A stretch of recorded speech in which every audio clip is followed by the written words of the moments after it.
Take a good look at the watches flashing on your screen right now. Beautiful examples of originality and quality, these are models produced by European microbrands that didn't make the cut. I know some, if not most of you, will not agree with this top 25. These, however, are my personal choices based on my appreciation for the consistency and originality of the designs, quality, value for the money, and in many cases, direct experience with the brands. That being said, let's start the countdown. It's not uncommon for watch strap businesses to step into watchmaking. Ivan at Vario and Mick at Watch Bandit are notable examples, but John Quinn of Watch Gecko is the OG. Established in 2012, Geckota has grown into one of the best-known British microbrands, so well known in fact that I had to double-check their microbrand status. 5 years ago, they also launched Forzo, a sister brand focusing on motorsport-themed chronographs. Their popularity and key role in reviving designs that influenced other microbrands earned Geckota this spot. Glashütte may be the heart of German watchmaking, but Pforzheim is where icons like Aristo, Laco, and Stowa call home. Wolfgang Hinrich may not boast watchmaking heritage, but his watches are heavily inspired by 1970s vintage timepieces. After refining its Taucher debut, Hinrich released the 8mm thin Radiance and added natural stone dials to its Helicoprion bestseller. Not bad for a brand celebrating only 5 years.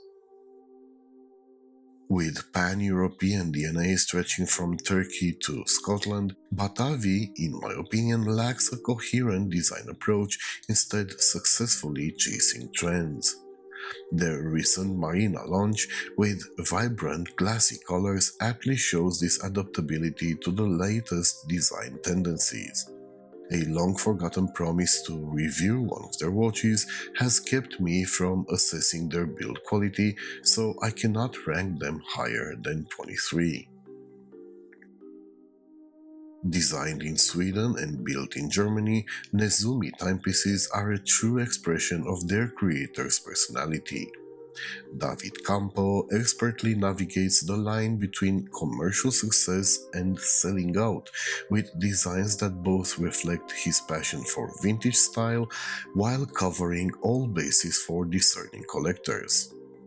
That consistency can be a double-edged sword though, some of us could use a bit more variety.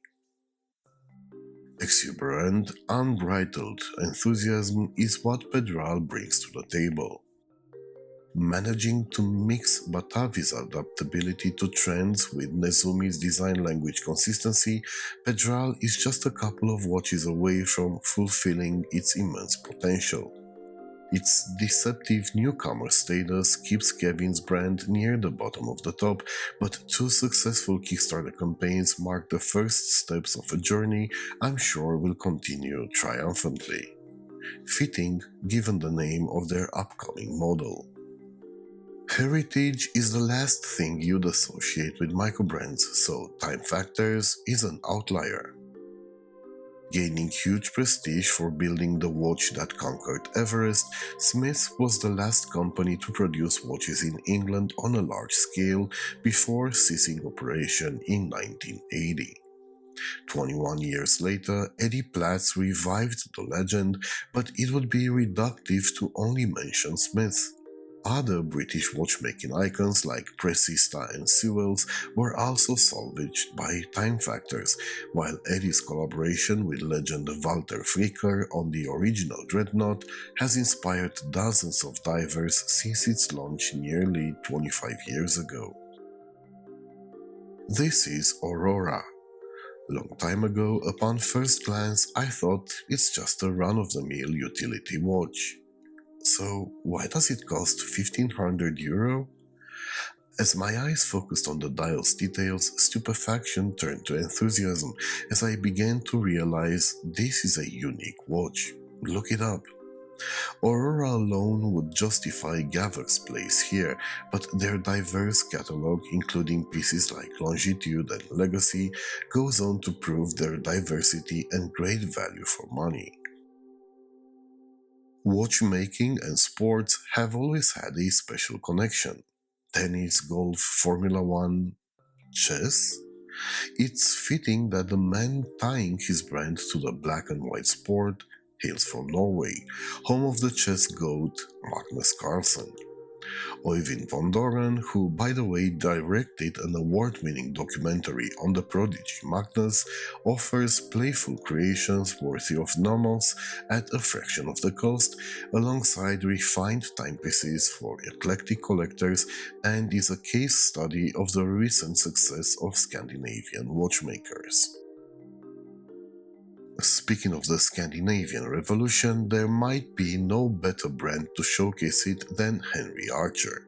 Former DJ Hinrich Scott has built a brand with rapid growth fueled by fantastic customer support. Their initial offerings were promising, but the now discontinued Aqua Diver struck gold. Every release since follows a recipe of bold dials using unique textures, materials, and colors, sometimes too striking for my taste, and it's created a brand identity and, with great prices, a loyal following. The second iteration of Shellback was the best watch I reviewed last year and probably the best diver under $1,000, so Tusena takes 16th place based on that alone. Had I been as impressed with the Windseeker, the Swedes might have cracked the top 10, but despite its great build quality, I didn't quite vibe with it. As for their latest release, Super Vintage is a really courageous design that will no doubt polarize opinions. Shellback though? That watch belongs in any collection. Tahib, the man behind Ratcliffe, seems to have a problem. He just can't stop pushing the design envelope.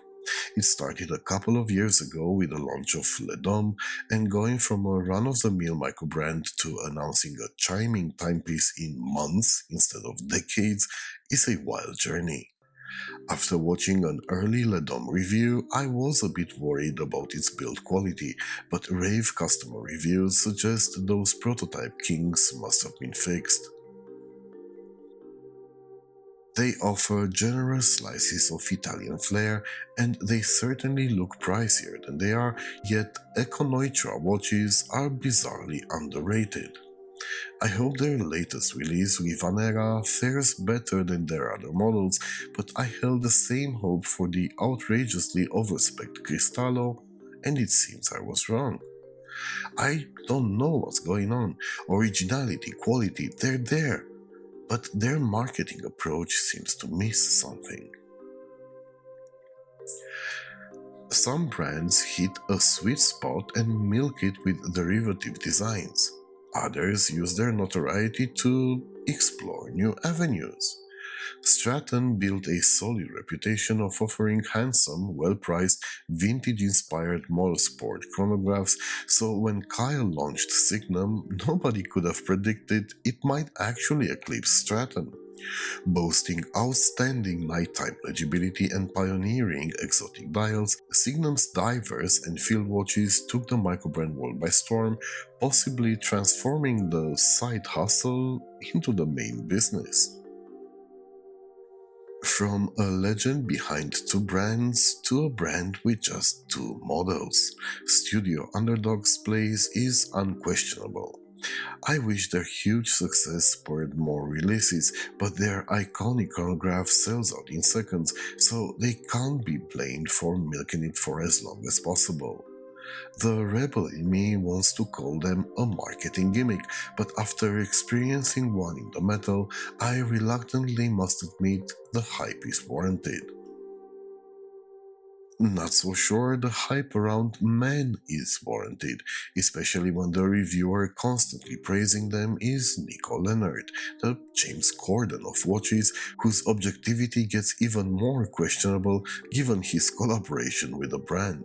Digging deeper in their online footprint, I found examples of QC issues and stories of less than stellar customer support, so despite their beautiful designs, I had to downgrade them from 7th to just outside the top 10. The best kept secret of European microbrand scene is a project so unconventional it's downright outlandish, from the premise that this is a brand dedicated exclusively to creating Moonface watches to a design process that is partially crowdsourced via a website configurator, letting users pick components with the most popular configuration getting its Kickstarter project. 9,000 enthusiasts participated in creating Moon's second watch, Artemis, and then 470 people pledged €500,000 to build it. A third model is in the works. Just saying. The next brand on the list has experienced a near fatal event shortly after releasing their now iconic 5303 diver. A genuine issue affecting the caliber inside and made worse by less than stellar customer support was exacerbated to biblical proportions by a combination of entitled buyers, internet trolls, and questionable reviewers. Add to that the problem of their unique designs being brazenly stolen by AliExpress factory brands, and the microbrand world was one step away from losing one of its most original members. Fortunately, Sega managed to overcome all those issues and have recently launched their rather polarizing dress watch Parade, showing they're not a one-trick pony and are not afraid of taking risks. Absolutely no risk taken here. Through merciless exploitation of superb design, Unimatic have managed to amass a huge following, selling out each of the countless special editions of their 4 base models. However, as much as I love looking at the watches they produce, I couldn't wear any of the 2 I bought. And I know for sure I'm not the only one. It's not about the size of the wrist, they're just watches that were completely different than you picture them in your head. If you have one and you like wearing it, then nothing I said matters, but it's my personal experience and taste that keep them outside the podium. Striking designs and flawless execution helped Lorenzo build a cult hero reputation. Their evolution is commendable, with revised versions of older models looking spectacularly fresh while simultaneously cementing a coherent visual identity few brands manage to achieve.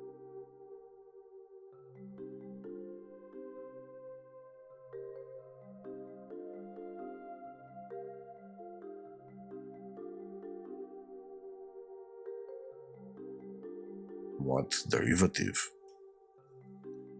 It's rare for a microbrand to blend watchmaking expertise with business acumen.